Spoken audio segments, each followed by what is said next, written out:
Hola, mi nombre es Génesis Zambrano y soy entrenadora de seguridad digital de Redes Ayuda. Hoy vamos a hablar de la mensajería segura a través de correo electrónico. Existen diversas plataformas de correo electrónico que ofrecen características de seguridad adicionales a las tradicionales, como cifrado de extremo a extremo, que nos garantiza que nuestras comunicaciones solo pueden ser leídas desde nuestro correo y el de las personas a las que los enviamos, opciones de privacidad avanzadas para proveernos de cierto anonimato en caso de ser necesario, y el agregado de ser, por lo general, de código abierto que permite ser auditado por expertos de ciberseguridad independientes que garanticen que las plataformas son tan seguras como dicen ser. Además, los servidores de estas plataformas suelen estar en países con un marco legal que favorece la protección de la privacidad y los datos de sus usuarios, como Suiza o Alemania. Te recomendamos revisar tanto ProtonMail como Tutanota.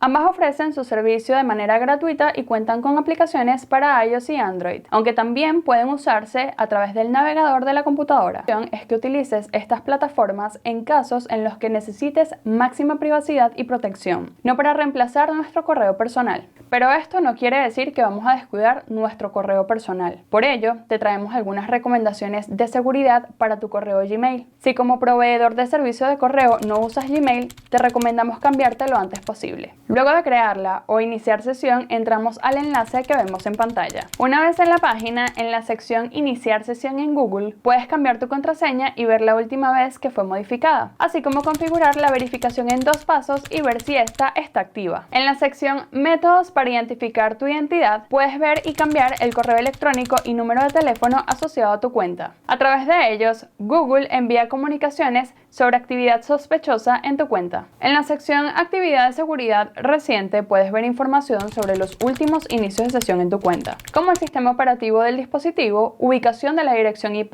donde te encuentras y la fecha. En la sección Tus dispositivos puedes ver información sobre los dispositivos en los que tu sesión se encuentra activa, cerrar la sesión y localizarlos remotamente. Adicionalmente, Gmail ofrece la opción de enviar correos en modo confidencial, que no permite que el receptor pueda reenviar, copiar, imprimir o descargar el correo y coloca una fecha de caducidad al correo. También podemos agregar un número de teléfono para que Google envíe una contraseña por SMS que será requerida para abrir el correo. Sin embargo, que el envío sea a través de SMS conlleva los peligros que mencionamos en el módulo pasado. Para el envío de correos confidenciales, seguimos recomendando plataformas como ProtonMail o Tutanota.